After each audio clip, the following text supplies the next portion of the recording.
بسم الله الرحمن الرحيم الحمد لله نحمده ونستعينه ونستغفره ونعوذ بالله من شرور أنفسنا ومن سيئات أعمالنا من يهده الله فلا مضل له ومن يضلل فلا هادي له وأشهد أن لا إله إلا الله وحده لا شريك له وأشهد أن محمدا عبده ورسوله أما بعد فإن أحسن الكلام كلام الله وخير الهدى هدى محمد صلى الله عليه وسلم وإن شر الأمور محدثاتها وكل محدثة بدعة وكل بدعة ضلالة وكل ضلالة في النار.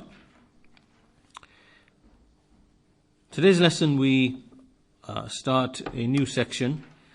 This is introduced by the statement of Imam al-Tahawi rahimahullah ta'ala وَنَرَى الْمَسْحَ عَلَى الْخُفَّيْنِ فِي السَّفَرِ وَالْحَضَرِ كَمَا جَاءَ فِي الْأَثَرِ. This means that we hold the view of wiping over the khuffayn, meaning wiping over the leather socks, both when on a journey, when traveling, when on a journey, and when resident, as has come in the narration. وَنَرَى الْمَسْحَ عَلَى الْخُفَّيْنِ فِي السَّفَرِ وَالْحَضَرِ كَمَا جَاءَ فِي الْأَثَرِ. So we'll start here with the commentary of Shaykh Zayd al-Madkhali rahimahullah ta'ala. And so he says that here, from the Aqeedah of Ahlul Sunnah, from the belief of Ahlul Sunnati wal Jama'ah and the righteous Salaf, is that it is legislated to wipe over the leather socks, both when one is on a journey and when one is resident. This is because this issue has been narrated and established from the Prophet ﷺ, both in his speech, both in his practice, and he gave the concession for the person who is traveling that for 3 days and for 3 nights that he can wipe over the leather socks, as long as he entered them whilst having wudu. Then for 3 days and 3 nights whilst he is a traveller, he can wipe over them. And as for the one who is resident, then for 1 day and for 1 night, meaning one complete 24-hour period. And this is because the Shaykh says this is a concession given because there is hardship upon a person when he wears the leather socks, and so to give him that ease when he does wudu, as long as he entered the socks with wudu, he is allowed to wipe over them. When that period finishes, so when that 24-hour period finishes for the one who is not a traveller, the resident, and the 3 days and 3 nights for the one who is a traveller, he has to remove those socks, make wudu again, and wear them again once more. So he has to do wudu and wash his feet, and then put them on again. So, but whilst he is allowed to wipe over the socks in that 24-hour period, or the 3 days and 3 nights period for a traveller, then things like relieving himself and passing wind and things like that, they do not obligate him to remove his socks, nor to wash his feet or anything like that. Rather, he keeps them on and performs wudu as normal. But as for when he has the junub, which is the major junub, which is the major impurity, then in that case he has to have a ghusl. So the Shaykh says the ahadith which are reported in this regard, they are very many, they're all authentic, and those people who have rejected this issue are the Rafidah, are the Shia, because they do not hold it permissible to wipe over the leather socks. This is a brief comment of Shaykh Zayd al-Madkhali. And then as for Shaykh Saalih Aall Ash-shyakh, then he says that Imam al-Tahawi said, وَنَرَى الْمَسْحَ عَلَى الْخُفَّيْنِ فِي السَّفَرِ وَالْحَضَرِ كَمَا جَاءَ فِي الْأَثَرِ. He intends by this, when Imam al-Tahawi says, we hold it permissible, we hold it to be legislated to wipe over the leather socks. He means here Ahlul Sunnah.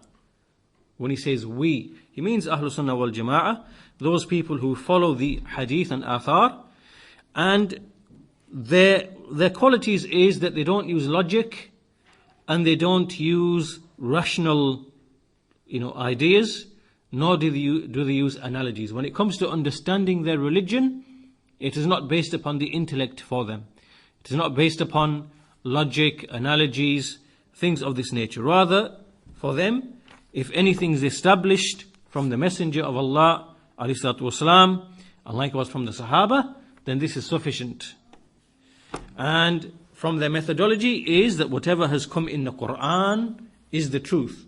Whatever has come in the Sunnah is the truth. And the truth never conflicts with each other. And so this issue, when you look at this issue is in fact not a matter of belief, strictly speaking, because wiping over the socks is a matter of worship, ibadah. It's one of the rulings in relation to ibadah. But the question is, how and why have Ahlul Sunnah, the scholars of Ahlul Sunnah, why did they enter this issue in the books of Aqeedah? We are reading here a book of Aqeedah, Imam al-Tahawiy's a book on creed. And likewise, there are many others who also included this issue of wiping over the socks into the books of Aqeedah. Well, the reason for that, first of all, is that there are numerous sects who rejected this ruling. From them were the Khawarij, not all of them, but just some of the groups of the Khawarij. And likewise, some of the Rafidah, the Shia.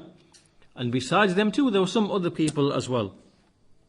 But they were not associated with any particular sects. They just denied the ruling. So because these sects denied this issue, this affair which is established in the Sunnah, then it became a matter of Aqeedah to distinguish those sects from Ahlul Sunnati wal Jama'ah. It became like a signpost. It became like a symbol with which we can see the difference between the people of innovation and the people of the Sunnah. Now, when we look into the issues of i'tiqad, the issues of belief, we see that they are comprised of different types of issues. When we look in the books written by the scholars, we find there are 4 different types of issues that we will find in these books, the books of Aqeedah. The first type of issue is the well-known issues which are connected to issues of belief, the 6 pillars of Iman, belief in Allah, His names, His attributes, and whatever follows on from that, and likewise the angels, the books, the messengers, the last day, and al-Qadr. So these are the main issues of belief, and around them there are other issues to do with paradise, hellfire, the grave, and other connected issues to do with affairs of the unseen. This is the first type of thing that you will find in the books of Aqeedah. The second thing that you will find in the books of Aqeedah is the issues to do with mu'amala. These are issues of manhaj. These are issues of methodology. For example, how do we interact with the rulers? How do we behave with the rulers? Whether they are righteous or sinful, whether they are oppressive, tyrannical or just, whether they fulfill the rights or whether they do not fulfill the rights. How do we deal with them? This is an issue of manhaj and mu'amala. Likewise, how do we deal with the people of bid'ah, the deviant groups and sects? How do we interact with them? How do we deal with them? Likewise, how do we treat the sinful people? How do we treat the sinners, the major sinners, the people who commit sin? How do we command the good and prohibit the evil? Likewise, how do we view the companions of the Messenger of Allah ﷺ? How do we interact and behave with them? How do we treat them? And likewise, how do we treat his wives? Radiyallahu anhunna. So how do we deal in all these types of issues? These are practical, methodological issues. These are also found as issues of belief. Right? So the way that we behave in these affairs is a matter of belief for us. And that's why we find them also mentioned in the books of Aqeedah. Now the third types of issues that you will find is this issue that we're looking at here. It is an issue from the branches of the religion. It is to do with the affairs of worship and the rulings of worship.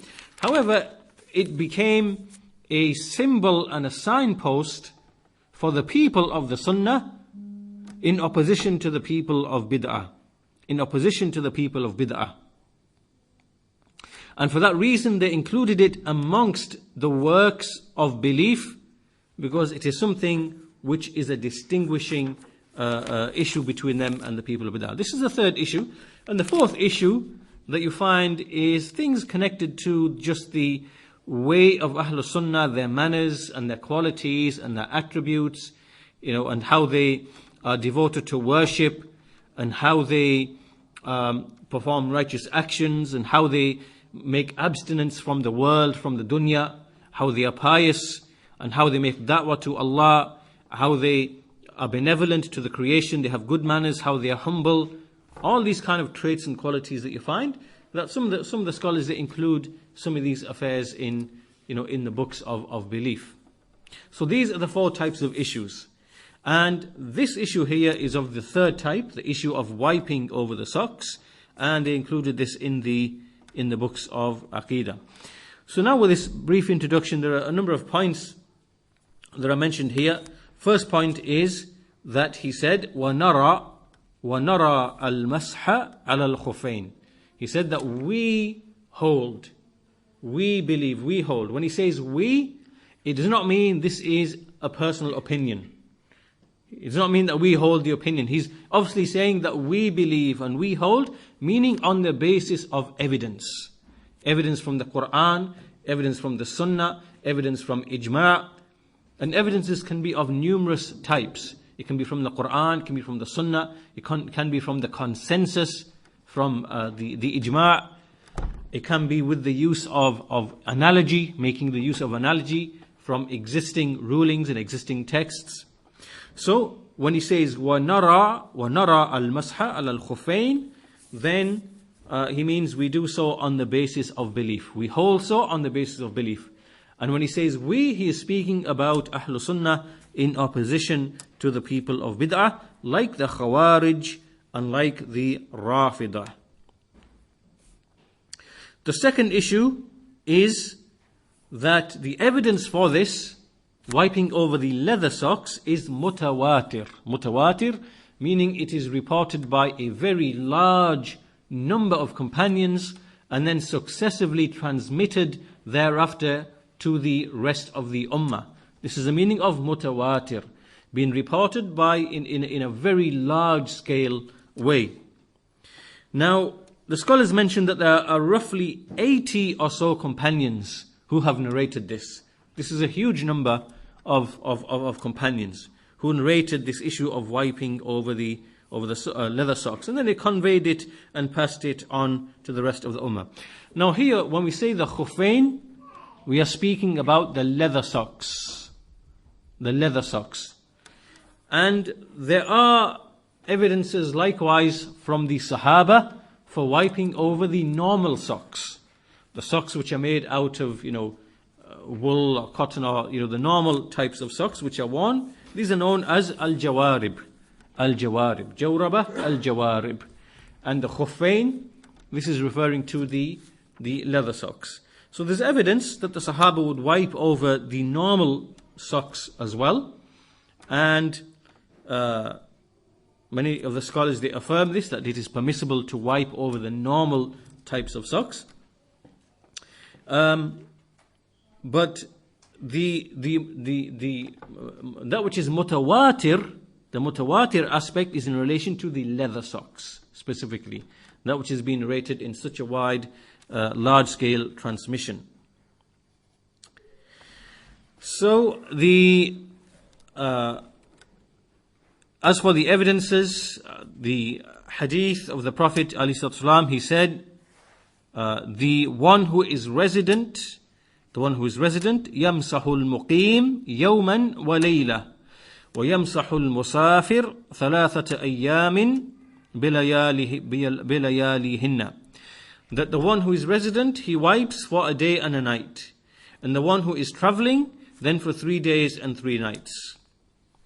So obviously at-Tahawi, when he says fi safar wal hadar, meaning in a journey and when one is resident, he's taken it directly from this hadith.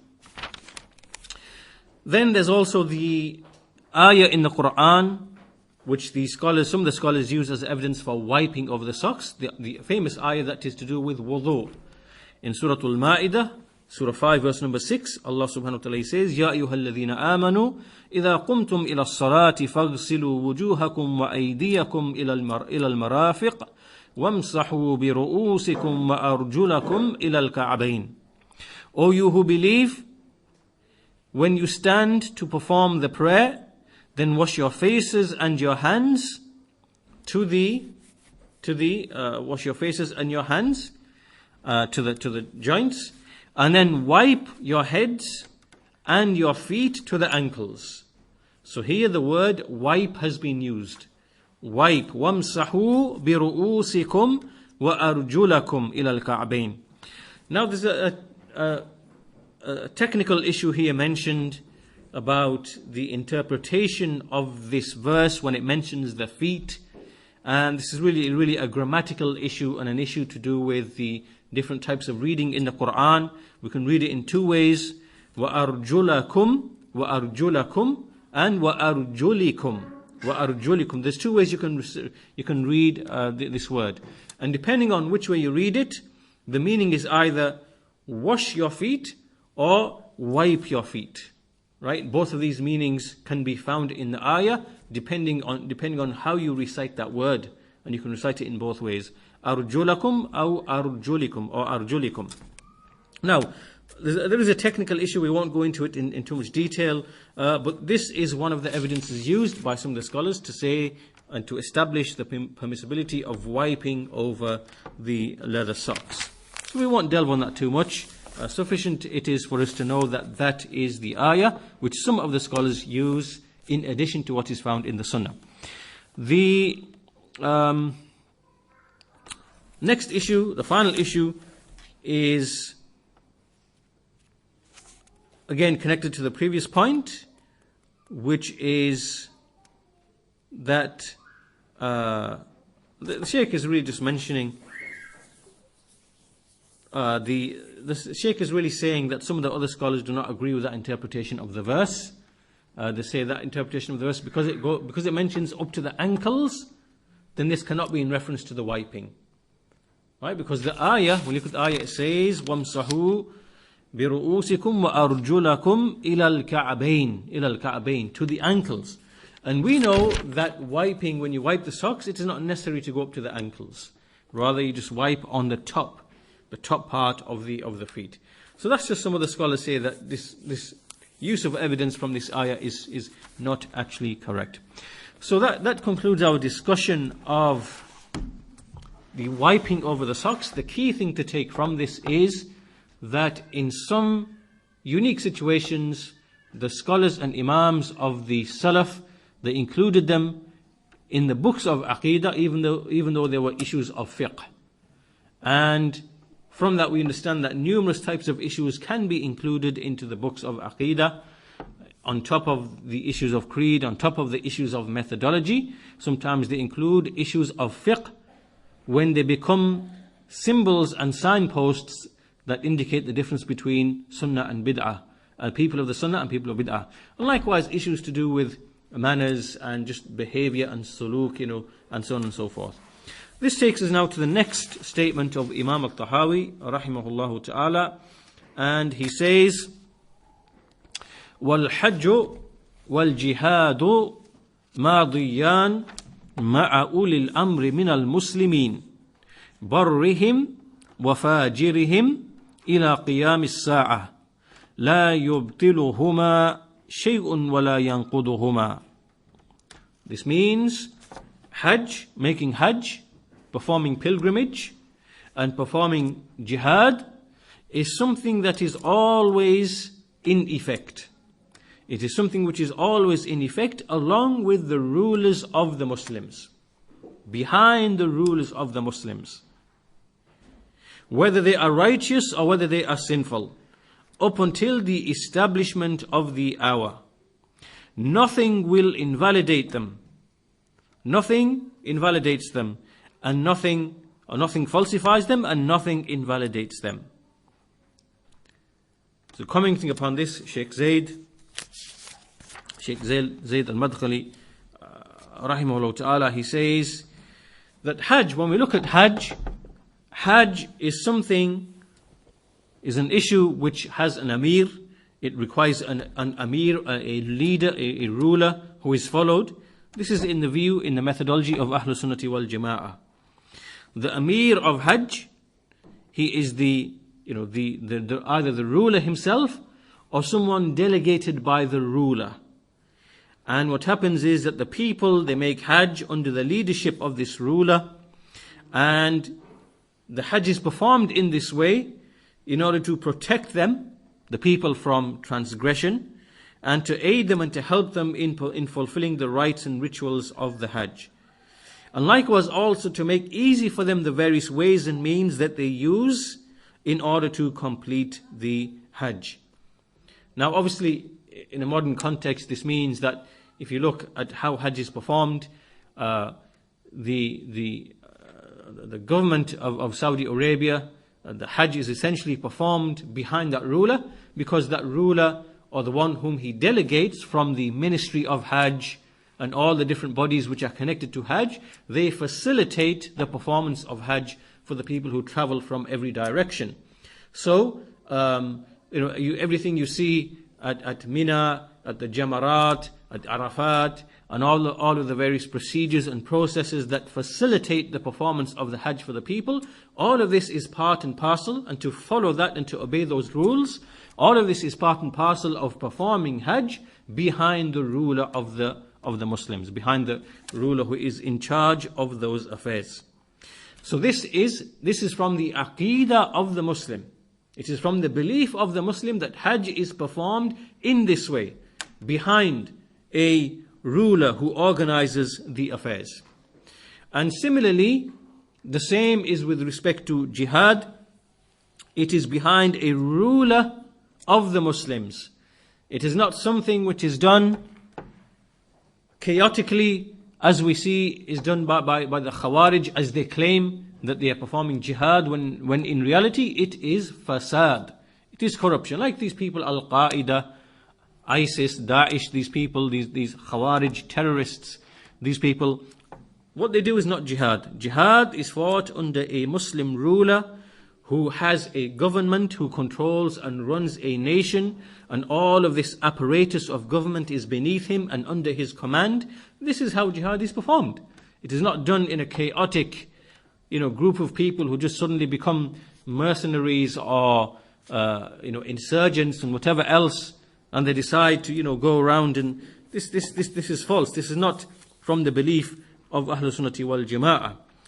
And so this ruler, who is in charge of the government and has an army, a military, and he controls the nation, and so on and so forth, then this is the one who wages jihad. When he announces jihad, when he makes jihad for whatever reason, for a legitimate Sharia reason, whether to make jihad or whether to fight against the people who rebel and transgress, or whether to make jihad against the Khawarij, in all these instances, then the ruler engages in this jihad and the people follow him in that. Why? Because in this is to halt the people who aim to corrupt the deen of the Muslims, and likewise to corrupt their worldly affairs, to harm their worldly affairs.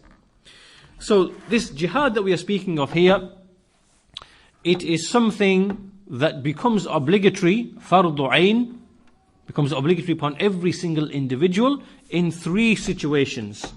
There are 3 circumstances in which this becomes fardu ayn. The first of them is when the ruler himself, he requests certain people, or he requests them to perform jihad. So for example, he might say to this general and that general, and this commander and this leader and this group of people and this battalion of soldiers and that battalion of soldiers and this specific individual, when he delegates and requires and requests a certain group of people, then it becomes obligatory upon them to obey him. It becomes now fardu ayn, obligatory specifically upon that group of people. This is the first instance. The second instance is when a battle breaks out, and a person finds himself in the place and location of battle. He finds himself in the place and location battle. He's present. It is not permissible for him to turn away and to flee away from the battle. This is unlawful. It is from the major sins. And so therefore he has to fight. It is obligatory upon him in that specific instance. And the third situation is when an enemy, they transgress against a Muslim nation, and so all of the people who are in that particular location, in that specific region where the attack has taken place, it is obligatory upon all of those people who are able, like the grown men and so on and so forth, it is obligatory upon them to fight in that particular situation. So long as the enemy is not more than twice in number than them. Right? So these are the limits set by Allah subhanahu wa ta'ala, that if the army, as long as the army is not double the army of the Muslimin, then the Muslims have to fight them. If it's double the amount, then that is a hardship. And it is permissible for them to do other things, like for example, retreat from the battle, or like for example, to make a treaty, to make a truce or a treaty, or to make concessions, and these kind of things. All of these are permissible in order to prevent harm and corruption and so on and so forth. So these are the three scenarios, the three situations that the people of knowledge have explained that it is fardu ayn to make jihad in these three situations. Now this is opposed to the Khawarij, to the extremists, to the terrorists, these people who claim or who make this claim which is batil. They say that jihad is fardu ayn upon every single Muslim upon the face of this earth. This is what they say. And this is false. It is batil, it is false. This is not the case. And this is not the position of the scholars of Ahlul Sunnati wal Jama'ah. And this claim is based, the people who make this claim, it comes from the direction of the Muslim Brotherhood, the Ikhwanul Muslimin. And all of this is based upon their ignorance of the Aqeedah of Ahlul Sunnati wal Jama'ah, and likewise their ignorance relating to the affairs of the Muslims and why the Muslims are in the situation that they are today, and the connection to the issue of Tawheed and following the Messenger, making ittiba of the Messenger, the connection of these two issues to the condition of the Muslims. What they do is they divorce the issue of Tawheed and ittiba, Tawheed and following the Messenger. They separate those issues from the condition and situation of the Muslims, as if there is no connection between the two. Right? So as if the Muslims are weak, subdued, dominated, humiliated, and there's no connection to Tawheed and Sunnah in that. Rather, this is just something economical, political, and the rulers are corrupt, and it's because of this economic policy and that political policy, and because of this, and it's because of the foreign policy of this nation and this and that, whatever. Right? And so therefore, upon this jahl, this stems itself from an ignorance of the Aqeedah of Ahlul Sunnati wal Jama'ah. And built upon that ignorance, they then interpret things in the wrong way, and then they bring solutions, or they claim to bring solutions and methodologies which are totally false. And so from that wrong understanding, they come and they say that today every single Muslim must, it is obligatory upon him to make jihad in the path of Allah. This is batil, this is false. So these people, as we said, Al-Qaeda, ISIS, and all of these extremist terrorists, they are upon this way of thinking, and their attachment to jihad is false. They are not involved in jihad. They are involved in corruption, and they are involved in seeking power, and they are involved in seeking the wealth and hoarding of the wealth. This is what they are motivated by in reality. So then after this, At-Tahawi said, so he said that Hajj and Jihad are things that always continue and will be in effect, but behind the leaders of the Muslims. This is how these things are performed. Whether they are righteous or whether they are sinful. Barrihim wa fajirihim. Ila qiyam as-sa'ah la yubtiluhuma shay'un wa la yanquduhuma. So he said this continues up until the righteous or the sinful, up until the establishment of the hour. Meaning even if this ruler was sinful, he was oppressive, nevertheless he is still a Muslim, and it is obligatory to obey him in these issues, in the issue of performing Hajj, and likewise in the issue of performing jihad. This affair will remain up until the establishment of the hour, and it cannot be invalidated by anything. Hajj is always under the leadership of the Imam of the Muslims, and likewise jihad under the leadership of the Imam of the Muslims. So meaning here that it doesn't matter about the ruler, whether he's righteous, sinful, oppressive, tyrannical. Why? Because there are two issues here. One is the issue of the ruler himself.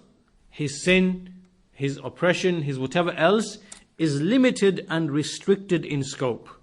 It affects him only, or it affects those to whom his oppression is directed. But when we look at the issues of Hajj, the issue of Hajj is from the greatest pillars of the religion. And if the ruler was not obeyed, if the ruler wasn't obeyed in the issues of Hajj, then the Hajj would actually be cut off. The roads, the means of travel, the facilities, and everything pertaining to the organization and fulfillment of Hajj, that would become extremely difficult and hard, and the people wouldn't be able to perform Hajj. And this is cutting off a greater, something that is greater. Right? It's a great symbol of Islam. So, if the ruler is sinful, tyrannical, it makes no difference. We still have to perform Hajj behind this ruler. And that's why, as we'll see in the next lesson, inshallah ta'ala, that many of the companions, they would perform Hajj behind some of the great tyrants who murdered and slaughtered many people, like Al-Hajjaj bin Yusuf al-Thaqafi, one of the real tyrannical rulers. We shall look at that inshallah in the next lesson. So this is how the companions used to be. They would perform Hajj behind the rulers. They wouldn't rebel against them, and likewise when it came to jihad, they would do likewise. So this jihad then that we are speaking of here, apart from those three situations we mentioned earlier, jihad is just fardu kifaya. It is obligatory upon the ummah as a whole, not upon every single individual. If some of the ummah do it, there's no sin upon the rest of the ummah. But it only becomes obligatory in those three situations that we mentioned. And then there are other conditions that the scholars mention that must be present with jihad. For example, the Muslims must have the strength, must have the ability, they must have a clear leadership. There must be a clear leadership, like a military leadership of the ruler or the one whom he delegates. And, there must be sufficient strength and power and preparation. There are other conditions as well that are required before one engages into battle. So this is the end of the discussion of Shaykh Zayd al-Madkhali of this passage. And what we'll do is that we'll conclude the lesson here today, and we'll conclude with further discussion on this issue in the next lesson, insha'Allah ta'ala.